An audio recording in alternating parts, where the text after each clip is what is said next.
رضا الله تعالى والشفاعة رسول الله وعلى هذه النيات الصالحة إلى حضرة النبي المصطفى رسول الله محمد صلى الله عليه وسلم وعلى آله وأصحابه وأزواجه وذريته وآل بيته حوم الفاتحة.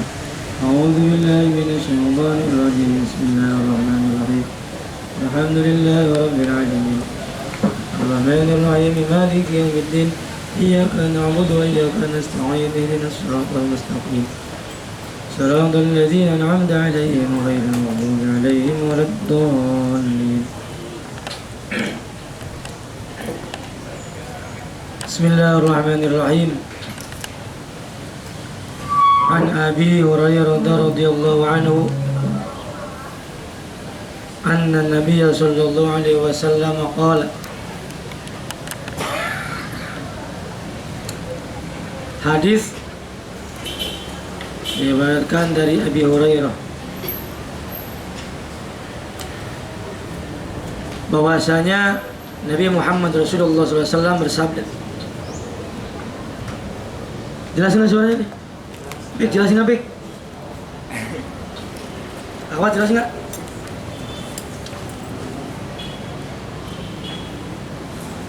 Man tatahhara fi baitihi thumma madha ila baitin min buyutillah, barang siapa yang bersuci fi baitihi, di rumahnya, lalu dia menuju ila baitin min buyutillah ta'ala, menuju ke masjid. Ini masjid-masjidnya Allah Subhanahu wa taala. Liyaqdiya fariidatan min faraidillah, untuk menunaikan satu fardu.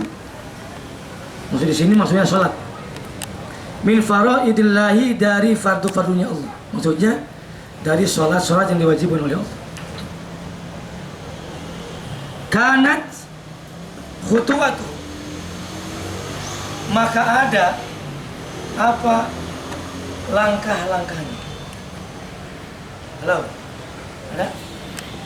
Ada ya? Ini penelitiannya kamu?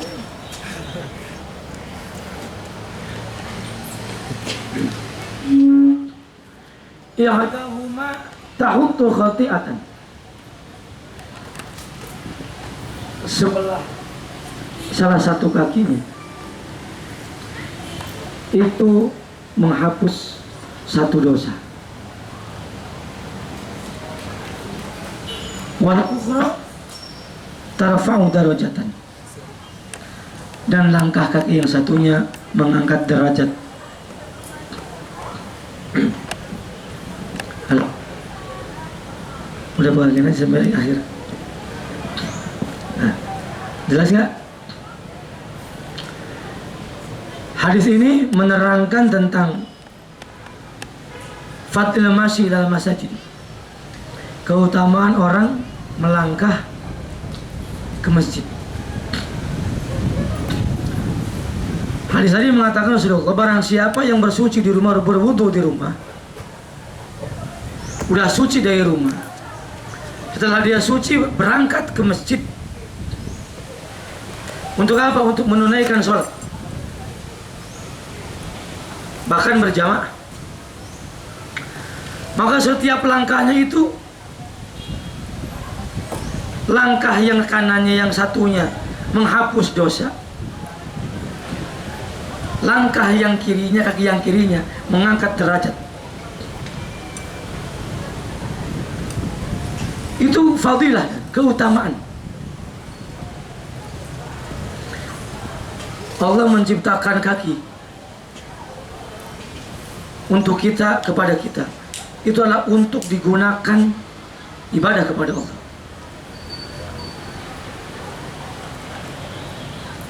Rugi, celaka bahkan kalau kamu punya kaki digunakan hanya untuk maksiat kepada Allah.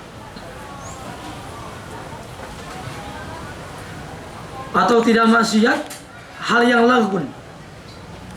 Apa yang lagun? hal yang sia-sia.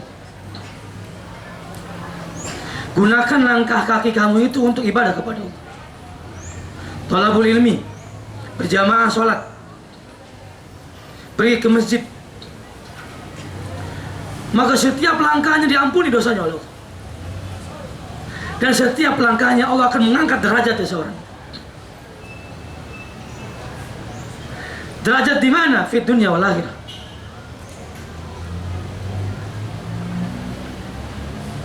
Ingin diangkat derajat enggak kamu? Hah? Ingin enggak? Rajinlah berjamaah sholat. Ustaz, bagaimana kalau di rumah? Di masjid. Berjamaah sama siapa? Ustaz, sama teman. Saya kan satu kontrakannya 2 orang. Tanya, jujur, berjamaah nggak sama teman kamu? Enggak. Ustaz, saya kan di asrama banyak orang. Tanya, di asrama tuh kamu sholat berjamaah masing-masing. Kalau kamu percaya, akhwat, yang sudah berumah tangga saja dengan alasan tidak ke masjid, Ustaz saya di rumah sama suami saya, atau saya di rumah Ustaz sama istri saya. Tanya suami istri itu, pernah nggak berjamaah sholat di rumahnya sama istrinya? Pernah Ustaz, tapi waktu pertama kali nikah. Jadi kalau kata orang Jawa tuh dobos. Apa dobos?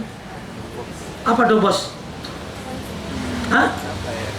Bohong besar. Di rumah kamu berjamaah, mana ada, coba tanya. Suaminya sholat sendiri, istrinya sholat sendiri. Tanya aja. Makanya pergilah ke masjid. Itu suami istri yang sudah ada temennya. Apalagi kamu di kos-kosan kayak gini. Pernah nggak sholat berjamaah di kos-kosan kamu? Tanya. Udah soal bacaannya jelek. Kamu kan bacaannya jelek semua. Ya, rukunnya enggak tahu, hatinya mikirin perempuan, sholatnya sendiri langsung. Makanya pantas sholat kita itu tidak mencegah perbuatan keji dan munkar. Kenapa? Jauh dari khusyuk. Kalau kamu merasa bodoh, masa bodoh merasa pintar kamu? Hah? Merasa bodoh, merasa pintar? Pintar sedikit, banyaknya bodohnya. Berjamaah sholat ke masjid. Ini udah kos-kosan dekat masjid, udah dekat dengan azan. Azannya keras, ikhtiari kan keras. Bagus. Enggak tergugah sama sekali sih. Terdengar malah apa? Tidur. Makanya kalau saya dulu di kampung, kamu di kota dulu saya, kampung lupa saya. Dulu saya di kota, kalau setelah sholat itu orang-orang tua itu suka, kalau di kampung itu pujian. Jadi baca syair tentang ajakan agama. Katanya, trongkokol kalah morongkol, orang Sunan. Berbedug kalah murungkut. Di adanan begitu berat dasar umat nudoraka. Tahu nggak nih? Itu bahasa internasional. Kalau bahasa Indonesia begini, terdengar bunyi bedug, malah gini, merungkut tahu merungkut? Merungkut tahu? Ngarengkol tahu? Trongkokol. Terdengar kokol tuh kokol nggak? Kalau di kamu dulu kan suka ada trong. Orang dengerin gitu pas subuh malah apa? Malah tambah kayak takut. Tambah yang keras lagi, bedug tuh bedug. Kalau kamu ada bedug, dong. Malah tambah parah. Tadinya puisi begini tambah gini. Kayak sakit. Terdengar azan, malah tambah apa? Begitu berat, begitu berat. Tambah nyenyak terdengar azan. Dasar umat nudoraka. Apa nudoraka? Dasar umat yang berdosa, mendengar panggilan azan malah dia sengaja tidur nyenyak. Dengar azan itu azan panggilan loh. Bahkan adab-adabannya dijawab sama kalian. Kalau kamu baca kitab Irsyadul Ibad, itu Rasulullah mengatakan di antaranya candanya orang munafik itu di antaranya mendengar azan tidak menjawab. Kalau kamu baca kitab Irsyadul Ibad, terdengar azan kamu suka menjawab nggak? Disunahkan menjawab loh. Itu Allahu Akbar, kita yang dengar apa? Allahu Akbar, Allah. Kamu terdengar azan malah ngumpet, dikunciin kayak mau kena rampok aja. Masya Allah. Ini perilaku kita loh, bukan perilaku orang lain. Sekali lagi saya sering mengatakan ngaji itu tujuannya untuk diri kita yang utama. Ibda binafsik, merubah diri kita. Kalau kamu terdengar adzan, datang kamu. Itu dipanggil. Paham gak? Kalau ada yang ngajak ngaji, kamu pergi ngaji. Kalau yang ngajak ngaji alasannya sibuk terus, kapan nggak sibuk terus. Awat. Kalau ada yang ngajak tolabul ilmi, tolabul ilmi. Ya, ini kalian orang-orang muda gini malas tolabul ilmi parah. Udah bodohnya nggak kepalang. Benar, saya jadi jengkel hari ini. Males-males ibadahnya. Berusaha kita bersama-sama segera melakukan ibadah kepada Allah. Sekali lagi, keutamaan hadis ini diantaranya orang melangkahkan kaki ke masjid, maksudnya adalah menunaikan sholat, talabul ilmi dan yang lainnya. Setiap langkah kakinya diampuni dosanya oleh Allah dan diangkat derajatnya oleh Allah Subhanahu wa taala fi dunya wal akhirah. Paham nggak? Sebenarnya saya mau melanjutkan yang kemarin. Sampai apa kemarin? Ada kan sholat? Sampai apa? Bacaan Fatihah. Rukun sholat yang selanjutnya adalah ruku. Tahu ruku? Tahu ruku nggak? Paling sedikitnya ruku aqalluhu adalah inhina'ul musalli atau al-inhina'u. Al-inhina'u itu apa? Ini apa namanya? Jongkok. Al-inhina'u, jongkok. Hatta tanala, sampai sehingga sampainya dua telapak tangan rukbatai terhadap dua lututnya. Paling sedikitnya ruku begini. Nih, kelihatan nih. Di kamu paling sedikitnya ruku ada al-inhina'u, jongkok, sehingga sampainya dua telapak tangan hatahu terhadap rukbatai. Ini udah sakit. Rasa begitu. Tinggal, ngerti nggak? Tetapi sempurnanya adalah lurus diibaratkan kayu papan. Sudah begini. Siapa? Oh. Ini bukan kayak anak kecil belajar soal itu, itu wajib. Jadi utamanya ruku itu adalah posisinya lurus ini. Paham gak? Utamanya nih, sempurnanya. Tapi paling sedikitnya ruku sah hukumnya sholat. Ruku asal dia al-inhina'u jongkok sehingga sampainya dua telapak tangan kepada dua gitu. Ini. Ngerti nggak? Nih. Wajib hukumnya ruku sholat berikutnya, makanya para ulama, sebagian para ulama fikih menjadikan rukun tersendiri tumaninah dalam rukun. Tumaninah dalam rukun. Apa itu tumaninah? Sukun tul a'dha. Semua anggota badan berhenti sejenak. Biqadri subhanallah, syukuran subhanallah. Jadi rukun itu berhenti dulu. Semua anggota badan itu tidak ada yang bergerak. Minimal syukuran subhanallah. Makanya sunnah bacaan subhana rabbiyal azimi wa bihamdi. Subhana rabbiyal apa? Azim. Yang keras? Azim. Kamu jangan sampai jemput azimi, awas. Apa? Subhana rabbiyal Azimi. awal subhana rabbiyal, bukan azimi. Apa? Azimi panjang. Enggak bakalan ada bahasa Arab subhana rabbiyal azimi, enggak bakalan ada kan tanya orang-orang. Panjang, subhana rabbiyal azimi wa bihamdi. Semua mata badan berhenti di sana. Minimal syukur subhan. Kalau orang baca itu 3 kali, pasti tumanina enggak? Pasti enggak? Walaupun tidak baca, tapi semua mata badan berhenti. Nah. Jadi tidak usah kalau kamu ruku begini. Oh, ada lagi? Banyak loh. Suat apa kan?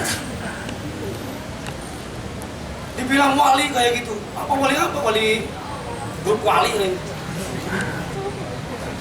Ngakunya wali, marifat dekat dengan Allah, sholat jam-jam. Atau begini pun nggak boleh kan?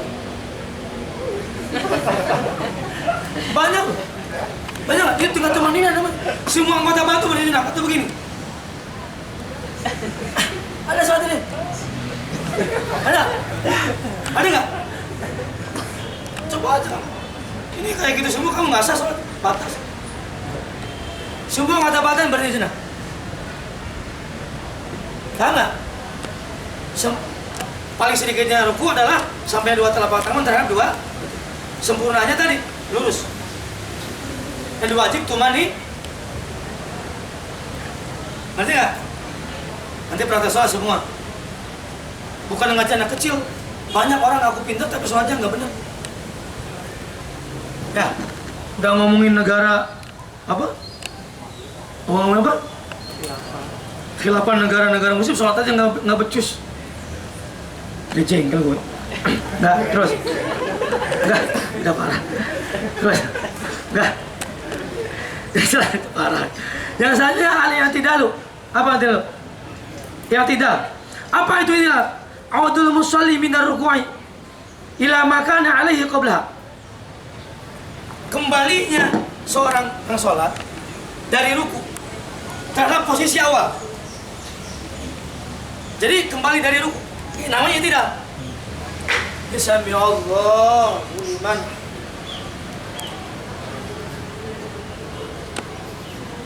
Paham nggak? Dan rukun berikutnya adalah tumanina juga. Wajib orang ideal tumanina. Semua anggota badan berdiri minimal syukur subhan. Jadi kalau kamu sholatnya begini, Allahu liman hamidah, tiba-tiba sujud, nggak sah kamu. Perhatikan coba kamu orang yang sholat.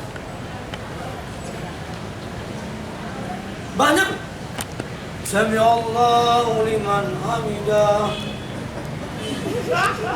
Banyak nggak?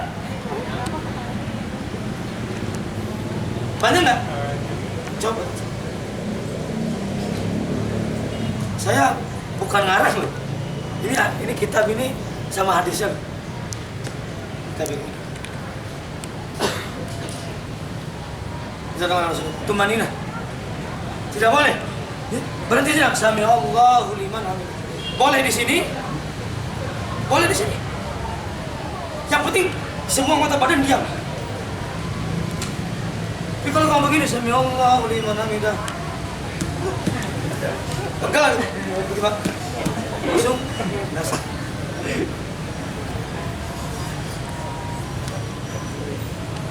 Belum. Kamu ke depan dong. Paham nggak? Paham nggak? Nanti nanya. Setelah itu apa? Setelah tumanina dalam i'tidal, apa? Rukun yang berikutnya adalah sujud. Inilah sujud. Anggota sujud itu ada 7.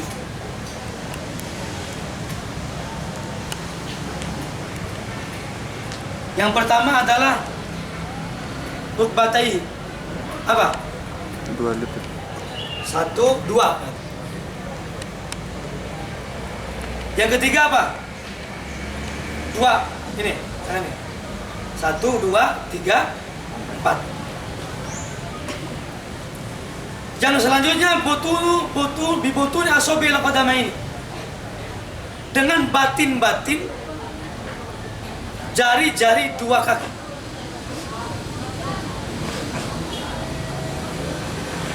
Berapa tuh jadinya? 6. Yang ketujuh adalah jibhatun maksyufatun. Jibhah yang dibuka. Kalau kaki pakai kaos kaki kan nggak apa-apa, tapi kalau ini kamu sholatnya begini, kayak jengan mana gitu, bukan jengan. Kayak kamu lah kadang sholatnya pakai gini, terhalang ini nggak sah. Ini lihat. Dan sunahnya sunah meletakkan sujud. Meletakkannya itu dua ini dulu. Dua apa? Dua lutut. Setelah dua lutut baru dua tangan. Setelah dua tangan baru ke ini. Jadi kamu makruh kalau sujud kepala dulu.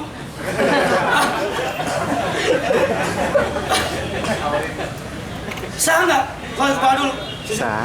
Sah. Cuma makruh karena sunahnya tuh dua ini mau sholat. Pas mau ngomong dulu baru. Atau tangan dulu makruh.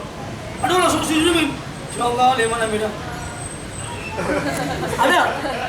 Ada nggak? Banyak lah. Utamanya itu dua ini. Bismillah liman hamidah. Terus ini loh. Set. Aduh. Meletakkan. Dan lihat. Bibutuni asobil qadamain. Sini. Awal dana nih. Mau sana. Coba. Nah. Ini begini. Udah. Kamu sholat begini. Udah. Kamu sholat begini. Banyak nggak?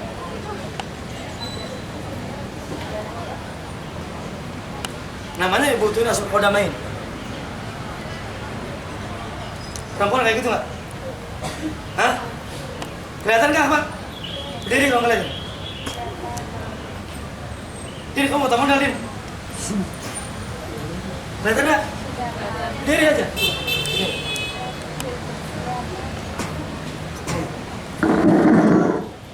Nih, coba. Dan posisi belakang lebih tinggi daripada depan. Itu harus. Jadi kalau posisi sujud ininya malah di bawah, ada begini, enggak sih. Jadi ini ngelipat. Apa ada?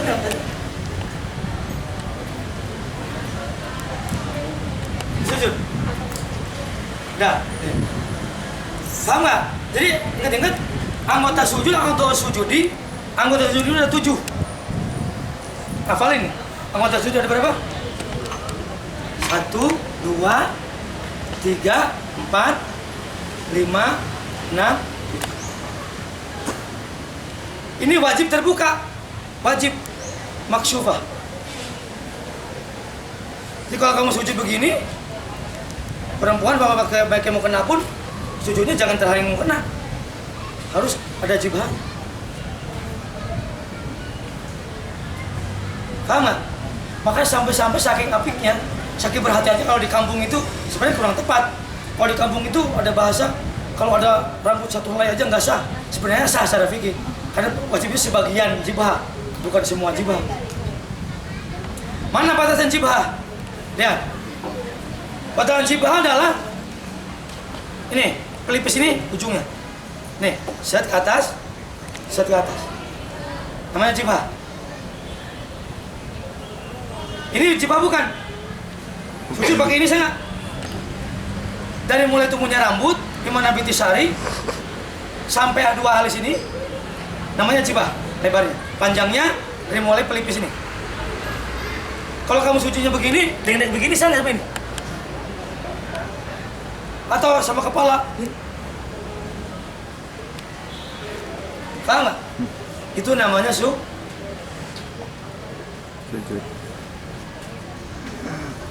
Paham nggak?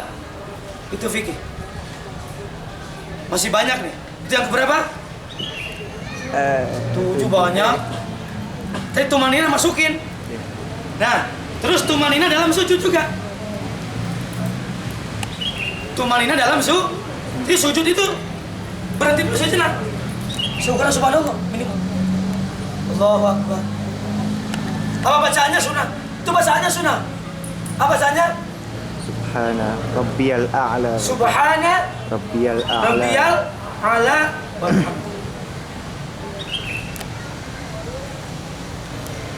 Paham nggak? Itu sholat, Masya Allah. Bisa sering dengar, sering ngomong. Pondasinya orang itu adalah sholat.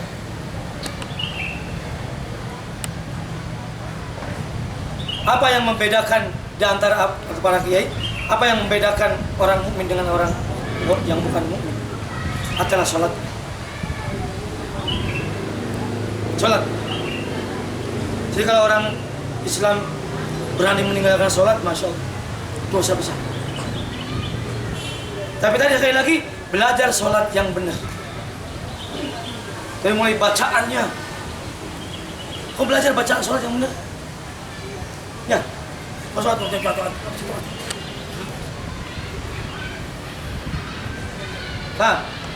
Nah, sekarang pertanyaan. Tadi apa?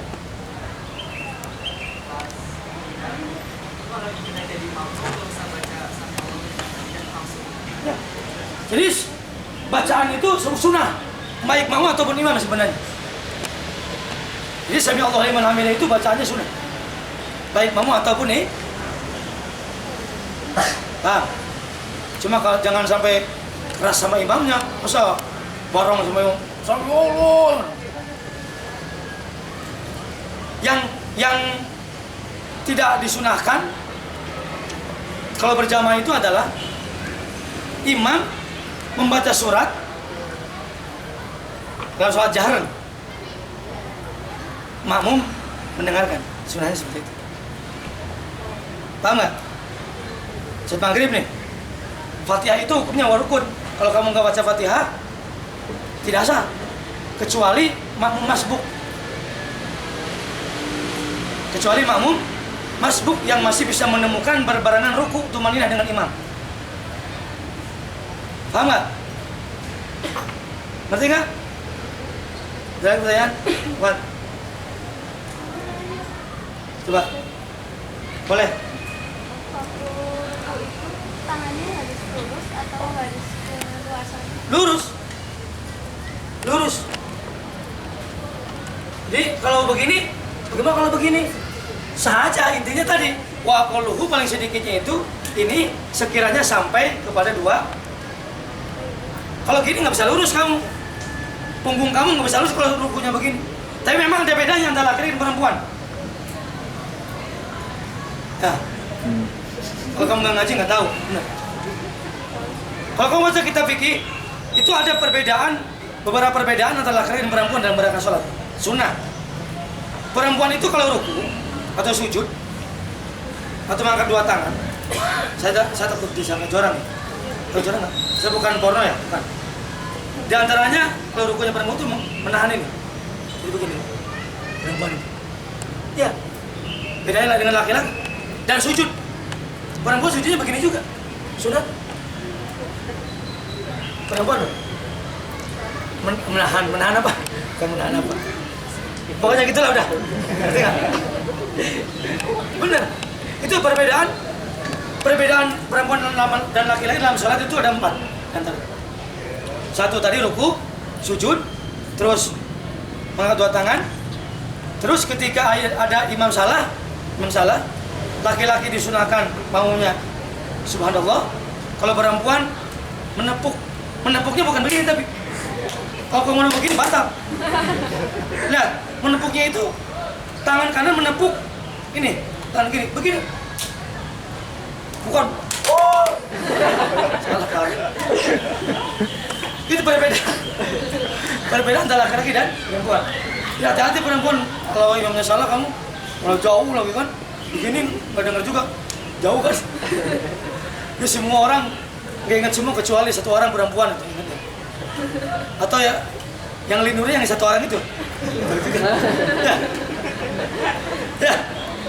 Curiga juga kalau gitu ya. Yang lain diam semua, tiba-tiba ada perempuan paling ujung sendiri gini. Yang benar tuh yang mana nggak tahu juga. Jadi begini. Kalau dengan sengaja lagun, dengan sengaja main-main, jadi batal. Paham nggak? Berbeda. Tahu? Kita lagi? Ada, aku ada. Coba. Kalau misalnya tahiyat, kan ada orang yang tahiyatnya yang kayak gini kan, terus ada yang gerak. Terus ada juga yang pas coba yang baru itu. Ya. Terus yang selainnya sesuai sama Ya. Ini perbedaan ya. Perbedaan mazhab itu ada. Kalau Syafi'iyah itu mengangkat jari ini ketika illallah. Jadi yusiru seorang sholat itu berisyarah itu ketika illallah. Tapi ada mazhab yang lain itu, dan antaranya mazhab Maliki, setiap ucapan Allah atau domir lafaz, domir yang kembali ke Allah itu ada kesunahan begini. Tapi kalau Imam Mazhab Syafi'i mengatakan kalau tujuannya main-main kamu begini, jadi batal. Ya, tapi itu bukan rukun. Lagi, itu bukan rukun. Jadi ketika ada perbedaan, kita belajar bijaksana. Perbedaan dalam hal khilafiyah itu tidak menjadikan batal salat. Kenapa? Karena itu bukan rukun. Paham? Udah? Kita dulu. Nah, coba satu lagi lah. Apa? Itu kalau misalkan sholat, terus habis itu ada angin, terus sujud, nah terus rukunya itu ke depan, kena ini kepala. Ya, jadi giniin. Ya, pokoknya wajib maksufatan, wajib yang terbuka. Jadi kalau ada angin ini tiba-tiba gini, kopiahnya saking logornya mungkin kopiahnya gede, ada angin set, tiba-tiba set, pas sujud begini, yang kasar segini sih Pak. Paham nggak? Ya, ya, jam 1 lebih. Nanti lanjut lagi. Belum beres rukun sholat. Lalu lah, Al-Fatihah.